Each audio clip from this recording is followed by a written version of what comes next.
స్థానిక సంస్థల ఎన్నికల సందర్భంగా రేపు జరగబోయే 14 తారీఖున జరగబోయే సర్పంచ్ ఎలక్షన్లను దృష్టిలో పెట్టుకొని మన అభ్యర్థికి మద్దతుగా మన రాయకంటి భిక్షపతి కాంగ్రెస్ పార్టీ బలపరిచిన అభ్యర్థి గారికి మన ఎమ్మెల్యే గారు సంఘీభావం తెలియజేస్తూ రేపు జరగబోయే ఎలక్షన్లు సర్పంచ్ అభ్యర్థిని అత్యధిక మెజార్టీతో గెలిచినట్లయితే మన ఎమ్మెల్యే గారు ముందుండి మన కర్తాలకు పెద్దపీట వేస్తాడు అభివృద్ధి పదంలో.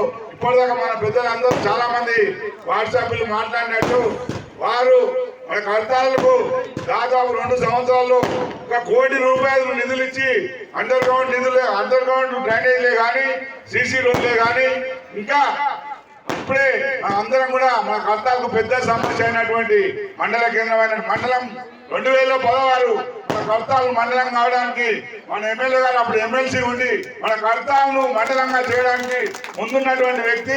ఆయన ద్వారానే మనకు మండలం వచ్చింది. అదేవిధంగా ఇప్పుడు మన సర్పంచ్ అభ్యర్థి ముఖ్యమంత్రి గారిని గెలిపించినట్లయితే రేపు మన కర్తాలను అన్ని రంగాల్లో సీసీ రోడ్లే కానీ ప్రభుత్వ ఆసుపత్రి కానీ అంబులెన్సే కానీ ప్రభుత్వ జూనియర్ కాలేజే కానీ ఇంకా అదేవిధంగా బస్ స్టాండే కానీ అన్ని తప్పకుండా, ఎందుకంటే గతంలో ఉన్నటువంటి సర్పంచ్ మీకు అందరూ చేస్తూ మాటల మాంత్రికుడు యాక్షన్ కింగ్ కాబట్టి ఇప్పుడు మనం పనిచేసే వ్యక్తి మన రాయకంటి భిక్షపతి గారు మన ఎమ్మెల్యే గారి సహకారంతో మేమందరం కూడా అతనికి తోడుగా ఉండి మన కర్తవ్యాలను అన్ని రంగాల్లో అభివృద్ధి పరచడానికి పింఛన్ల విషయంలో కానీ ఇండ్ల విషయంలో కానీ ఇప్పుడే తమ్ముడు 40 ఇండ్లే కాదమ్మా, వాళ్ళ ఎమ్మెల్యే గారు 60 ఇండ్లు ఇచ్చాడు, ప్రొసీడింగ్ ఇచ్చాడు, మన సెంటు కాలనీ వాళ్ళకు కూడా 13 ఇండ్లు ఇచ్చాడు.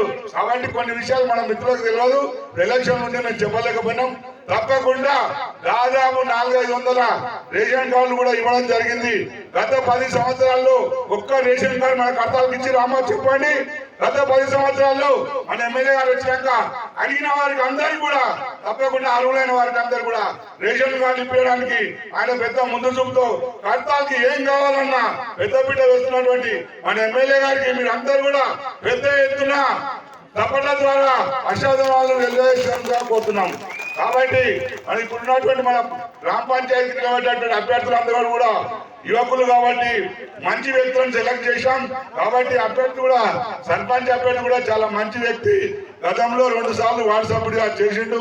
అందులో భాగంగా ఇంత సీనియర్ అయినటువంటి గుర్రెల లక్ష్మయ్య గారు కూడా ఈ విషయంలో త్యాగం చేసి ఇద్దరం పోటీ పడితే ఇబ్బందికరంగా ఉంటుంది. కాబట్టి పెద్ద మని చేసుకొని గుర్రెల లక్ష్మయ్య గారు మన రాయకంటి ముఖ్యమంత్రికి అవకాశం ఇచ్చారు. మీరందరూ కూడా పెద్ద ఎత్తున 14 జరిగే గ్రామ పంచాయతీ ఎలక్షన్ లో ఓట్లేసి కత్తెర గుర్తుపడి ఓట్లేసి గెలిపించవలసిందిగా ప్రతి ఒక్కరిని మొక్కుతూ మీరందరూ కూడా రేపు 14 జరిగే, ఎందుకంటే మనకు అందుబాటులో